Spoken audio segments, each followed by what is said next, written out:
चाणक्य नीति को लोग अक्सर जीवन की गहरी समझ और व्यवहारिक बुद्धि का स्रोत मानते हैं। वीडियो को आखिर तक देखें और अपने भाई का चैनल जरूर सब्सक्राइब कर दें। लेकिन एक बात समझना जरूरी है कि चाणक्य के विचार समय, परिस्थिति और समाज के अनुसार थे, इसलिए उन्हें आंख बंद करके लागू करने के बजाय समझदारी से देखना चाहिए, खासकर जब बात स्त्री या पुरुष की कमजोरी जैसी संवेदनशील चीज की हो। अगर तुम इसे सही नज़र से समझना चाहते हो तो इसे कमजोरी नहीं बल्कि मानव स्वभाव की प्रवृत्तियां कहना ज्यादा सही होगा, क्योंकि ये बातें सिर्फ औरतों में ही नहीं बल्कि पुरुषों में भी किसी न किसी रूप में होती हैं। अब अगर चाणक्य नीति के संदर्भ में बात करें तो दो ऐसी प्रमुख प्रवृत्तियां बताई जाती हैं जिन्हें लोग औरतों की कमजोरी मानते हैं। पहली प्रवृत्ति है भावनात्मक जुड़ाव यानी इमोशनल अटैचमेंट। औरत का स्वभाव सामान्य रूप से भावनात्मक रूप से गहरा होता है। वह रिश्तों को दिल से जोड़कर देखती है, जहां पुरुष अक्सर तर्क और परिणाम पर ध्यान देता है, वहीं स्त्री संबंधों की गहराई और भावना को ज्यादा महत्व देती है। जब कोई महिला किसी से जुड़ जाती है, चाहे वह पति हो, प्रेमी हो, परिवार हो या दोस्त हो, तो वह उस रिश्ते में पूरी तरह डूब जाती है। वह भरोसा करती है, समर्पण करती है और कई बार खुद को पीछे रख देती है। यही भावनात्मक जुड़ाव उसकी सबसे बड़ी ताकत भी है और कई बार कमजोरी भी बन जाता है। ताकत इसलिए क्योंकि इसी वजह से वह रिश्तों को संभालती है, परिवार को जोड़कर रखती है और कठिन समय में भी साथ नहीं छोड़ती। लेकिन कमजोरी तब बनती है जब कोई व्यक्ति उसके इस भरोसे और भावना का गलत फायदा उठाता है। कई बार ऐसा होता है कि महिला को सामने वाले की गलतियां साफ दिखती हैं, फिर भी वह उसे नजरअंदाज करती रहती है क्योंकि उसका दिल उसे छोड़ने नहीं देता। वह सोचती है कि शायद वह बदल जाएगा, शायद वह ठीक हो जाएगा या शायद मेरा प्यार उसे सुधार देगा। यहीं पर चाणक्य कहते हैं कि जहां जरूरत हो वहां विवेक से काम लेना चाहिए। सिर्फ भावनाओं के आधार पर निर्णय लेना नुकसान दे सकता है। भावनाओं में बहकर लिया गया निर्णय अक्सर बाद में पछतावा बन जाता है। इसलिए इस प्रवृत्ति को समझना जरूरी है ताकि भावनाएं भी रहें और समझदारी भी बनी रहे। दूसरी प्रवृत्ति है सुरक्षा और स्थिरता की चाह। हर इंसान चाहता है कि उसका जीवन सुरक्षित और स्थिर हो, लेकिन महिलाओं में ये भावना थोड़ी ज्यादा गहरी होती है। वह ऐसा साथी चाहती है जो उसे सुरक्षा दे, सहारा दे और जीवन में स्थिरता बनाए रखे। ये सुरक्षा सिर्फ पैसे की नहीं होती बल्कि भावनात्मक सुरक्षा भी होती है, जहां वह खुद को समझा हुआ महसूस करे, जहां उसे डर न हो, जहां उसे अपनापन मिले।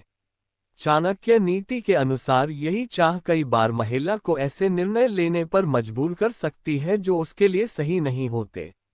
कई बार वह सिर्फ इसलिए किसी रिश्ते में बनी रहती है क्योंकि उसे लगता है कि बाहर की दुनिया असुरक्षित है या अकेले रहना मुश्किल होगा। वह अपने मन की आवाज को दबा देती है सिर्फ इस डर से कि अगर यह रिश्ता टूट गया तो आगे क्या होगा। यही डर उसे गलत चीजों को सहने पर मजबूर कर देता है। लेकिन सच्चाई यह है कि सुरक्षा का मतलब खुद को खो देना नहीं होना चाहिए। अगर कोई रिश्ता आपको डर दे रहा है, दुख दे रहा है या आपकी इज्जत कम कर रहा है तो वह सुरक्षा नहीं बल्कि बंधन है। चाणक्य कहते हैं कि व्यक्ति को अपने आत्मसम्मान और बुद्धि को कभी नहीं छोड़ना चाहिए। अब यहाँ एक जरूरी बात समझनी चाहिए कि ये दोनों प्रवृत्तियां सिर्फ महिलाओं में ही नहीं बल्कि पुरुषों में भी होती है। फर्क सिर्फ इतना है कि उनका तरीका अलग होता है। पुरुष भी भावनात्मक रूप से जुड़ते हैं और उन्हें भी सुरक्षा की जरूरत होती है, लेकिन समाज ने उन्हें अलग तरीके से ढाल दिया है। इसलिए इन बातों को किसी एक लिंग की कमजोरी कहना पूरी तरह सही नहीं है, बल्कि इसे मानव स्वभाव का हिस्सा समझना ज्यादा सही है। अगर इन प्रवृत्तियों को सही दिशा में रखा जाए तो ये कमजोरी नहीं बल्कि बहुत बड़ी ताकत बन सकती हैं। भावनात्मक जुड़ाव अगर समझदारी के साथ हो तो रिश्ते मजबूत बनते हैं। सुरक्षा की चाह अगर आत्मनिर्भरता के साथ हो तो जीवन संतुलित रहता है। चाणक्य का असली संदेश यही है कि व्यक्ति को अपने मन और बुद्धि दोनों का संतुलन बनाए रखना चाहिए। सिर्फ दिल से जीने वाला भी गलतियां करता है और सिर्फ दिमाग से जीने वाला भी अधूरा रह जाता है। इसलिए सही रास्ता बीच का होता है, जहां भावना भी हो और समझ भी। आज के समय में यह और भी जरूरी हो जाता है, क्योंकि दुनिया पहले से ज्यादा जटिल हो गई है, रिश्ते बदल रहे हैं, सोच बदल रही है।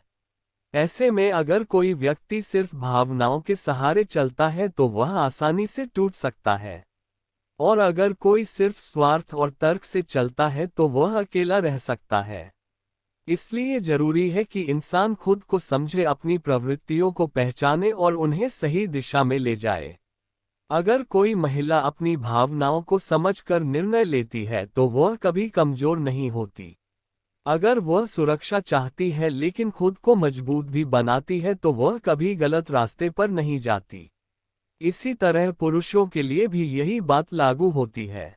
अंत में यही कहा जा सकता है कि चाणक्य नीति हमें यह नहीं सिखाती कि कौन कमजोर है और कौन मजबूत, बल्कि यह सिखाती है कि इंसान अपनी कमजोरियों को पहचान कर उन्हें ताकत में कैसे बदल सकता है। और यही असली बुद्धिमानी है। अगर तुम इसे अपने जीवन में लागू कर लो तो तुम न सिर्फ लोगों को बेहतर समझ पाओगे बल्कि खुद को भी एक मजबूत और समझदार इंसान बना पाओगे।